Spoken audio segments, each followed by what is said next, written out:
battles between Muslims and Christians who fought in self-defense. Now to Chloe is more information about the Crusades. The First Crusade was located in Lyme in Regensburg. 10 Crusades monks who fought their way through to Jerusalem. The second of these Crusades was fought in Paris and stopped in Constantinople. From there, Crusaders took separate routes to Antioch and Aix. The Third Crusade was fought in Egypt. This battle, the Fourth Crusade, began in Venice and ended in Constantinople. And now to Sarah. The cause of these crusades was mainly the fact that the Christians wanted to gain power of the Holy Land, which is the region where Jesus had lived, preached, and died. And now we have Jennifer with information about the call to arms. Thank you, Sarah. Now, during the call to arms, Pope Urban II demanded that all Christians fight to retake the Holy Land from the Muslim Turks. Well, I also know that the cross pattern on their clothing showed that they were fighting for the Holy Land. Very interesting, Chloe.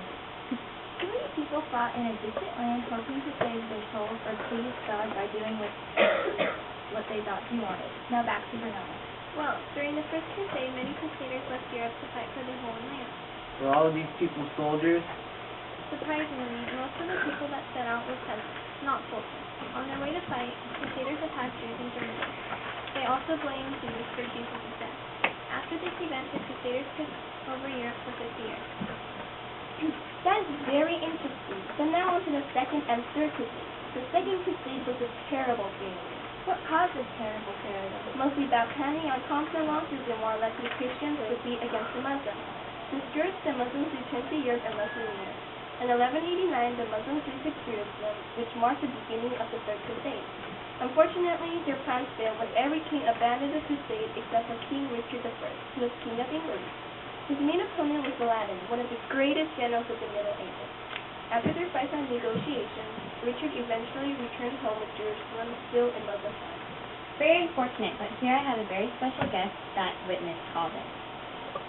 So as I was in the field, I met a much admired soldier who was fighting for the Holy Land. Now tell me, what is your name? I'm King Richard, the first, a great general and a skilled soldier. What were some of your greatest achievements?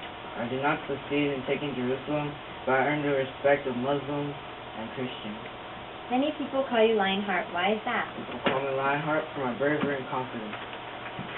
The Holy Roman Empire was big. Did you rule it alone? For the most part, no. I ruled it with the German king and French king, but during the Third Crusade, the German king died and the French king left, so I was left to rule alone. Thank you, King Richard, for the wonderful interview. And now to Jennifer with more information about the Fourth Crusade. Thank you. The Fourth Crusade began in 1201. French knights arrived in Venus to begin their journey to the Holy Land. Unfortunately, they did not have enough money to travel such a long distance. The French knights had no choice but to conquer Zara, a rival trade city. Later, the knights attacked Constantinople and transported many goods from Zara.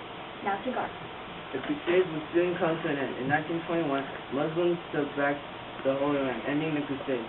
Crusades failed throughout their battles for many reasons. Many people died along the way because they were not used to scorching hot weather, and many times Muslims outnumbered the Christians, leaving the Christian leaders to quarrel among themselves. Rihanna, take over. Thank you. Now, even though many crusades were fought, the result was the same as it was in the beginning. The Holy Land is still in Muslim hands. That's all, folks. Thank you for watching KCA